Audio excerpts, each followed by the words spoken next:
যুবকরা বারবারই রক্ত দেয়, কিন্তু পরবর্তীতে দেশ গঠনে যারা ভূমিকা রাখার কথা বলে তারা যুবকদের বারবারই প্রতারিত করে। এদেশের মানুষ মনে করছে যুবকদের হাতেই বাংলাদেশ নিরাপদ। আগামীর বাংলাদেশ গড়ে তুলতে এদেশের যুবকরাই নেতৃত্ব দিবে ইনশাল্লাহ।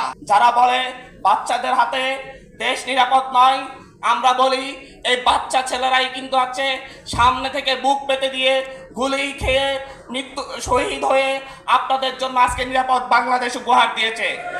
এই দেশে ঘটে গিয়েছে একটি যুব বিপ্লব। যুবকরা এখানে নেতৃত্ব দিয়েছে, যুবকরা এই আন্দোলনকে সফল করেছে। বাংলাদেশের ইতিহাসে সবচাইতে রক্তক্ষয়ী, বাংলাদেশের স্বাধীনতা পরবর্তী ইতিহাসে সবচাইতে রক্তক্ষয়ী বিদ্রোহটা ঘটিয়েছে আমাদের বাংলাদেশের এই যুবকরা।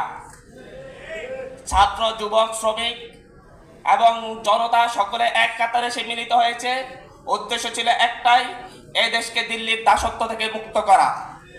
আমাদের পূর্বপুরুষরা ব্রিটিশদের থেকে মুক্তি দিয়েছে, পাকিস্তানিদের থেকে মুক্তি দিয়েছে, আর আমরা এই যুবকরা আমাদের অভিভাবকদেরকে সাথে নিয়ে আমরা দিল্লির দাসত্ব থেকে বাংলাদেশকে মুক্ত করেছি।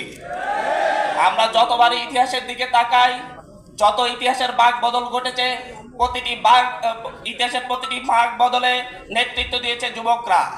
আমাদের প্রথম ব্রিটিশদের বিরুদ্ধে 1832 সালে যে বিদ্রোহ ঘটিয়েছেন, শহীদ তিতুমির বাঁশের কেল্লা গড়ে তুলে যেই বিদ্রোহ করেছেন, সেই বিদ্রোহের নেতৃত্বের শহীদ তিতুমির কিন্তু ছিলেন যুবক।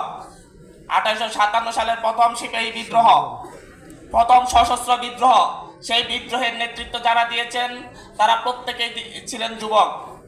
এবং আমাদের পরবর্তী ব্রিটিশ বিরোধী আন্দোলন, 52 গণ অভ্যুত্থান, রফিক, জব্বার, বরকত প্রত্যেকেই যুবক ছিলেন।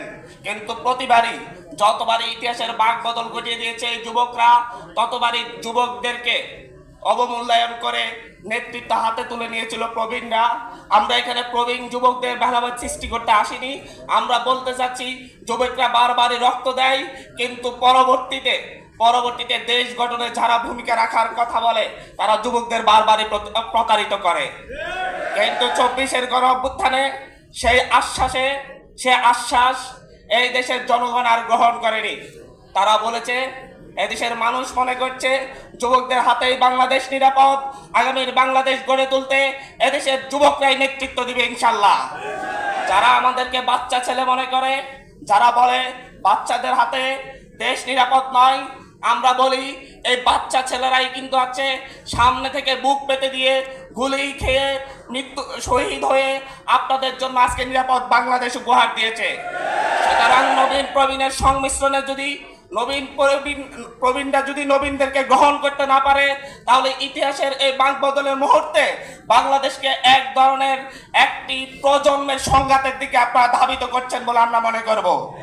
আজকে এই যুবশক্তির এই প্রোগ্রাম থেকে আমরা একটা কথাই বলি যে আজকে সর্বশেষ যে কথাটি বলবো, যুবকরা নেতৃত্ব দিয়েছে, যুবকরা প্রবীণদেরকে গ্রহণ করেছে এবং যুবক প্রবীণের সংমিশ্রণে সহযোগিতায় আগামীর বাংলাদেশ গড়ে তুলতে আমরা ঐক্যবদ্ধ।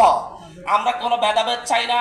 দলমত নির্বিশেষে যারাই অভ্যুত্থানে অংশগ্রহণ করেছে, যারাই একসাথে লড়াই করেছে, প্রত্যেককে সাথে নিয়ে আগামীর বাংলাদেশ গড়তে চাই।